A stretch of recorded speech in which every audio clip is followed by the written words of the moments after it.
Well, we've got that elevated severe threat index for today. Even though the more widespread rain has pushed into eastern Kentucky, we've still got rain developing. There's more on the way, and the rain is ongoing out east, so the flood threat by no means over yet.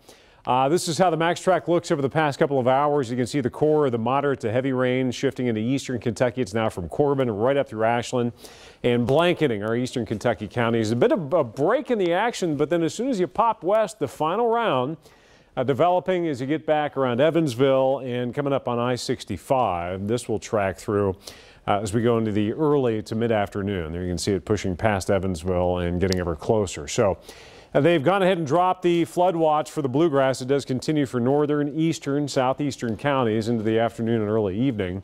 It'll go by the wayside. And there's a flood warning out. We briefly had some flood advisories along the Ohio River. Those have been canceled. Franklin County as well as out towards Shelby County and also Owen County, Henry County were in on it.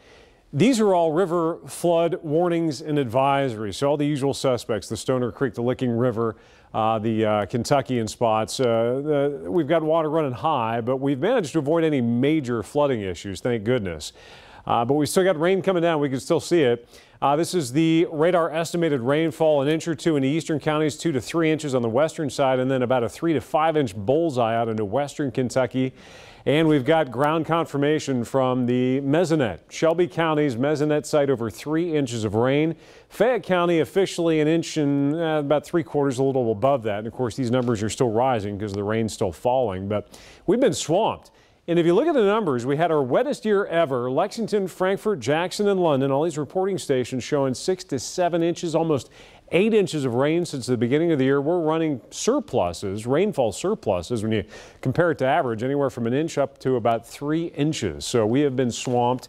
We're incredibly wet, and guess what continues into the afternoon? There's the last shot. It's going to get gusty as well. That rain will diminish, and look at that. Couple of snow showers, likely some flurries trying to fire overnight as it gets colder.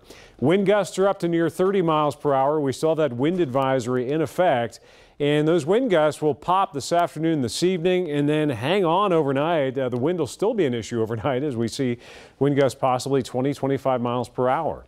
We're in the mid-50s. We've got a southerly wind sustained at 20 miles per hour, so that is picking up.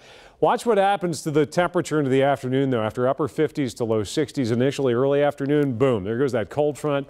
There goes the temperature, 40s to probably 30s this evening. It's going to be a very steady temperature drop all the way through the evening before we finally bottom out in the upper 20s early tomorrow morning. That's why we could see some flurries around, and that's why that arrow is back right there. Indication of dropping temperatures through the afternoon. Threat index still at 1. Watch out for heavier rain and the possibility of flooding out there. And then a few rain to snow showers and flurries overnight. We'll take 2 days off, and then we'll see another round of rain. This one a better chance, I think, for some wintry weather Friday night, Saturday. A day, maybe 2 off, and then yet another hit of wet weather, Chris, in the early next week. Tom, thank you. And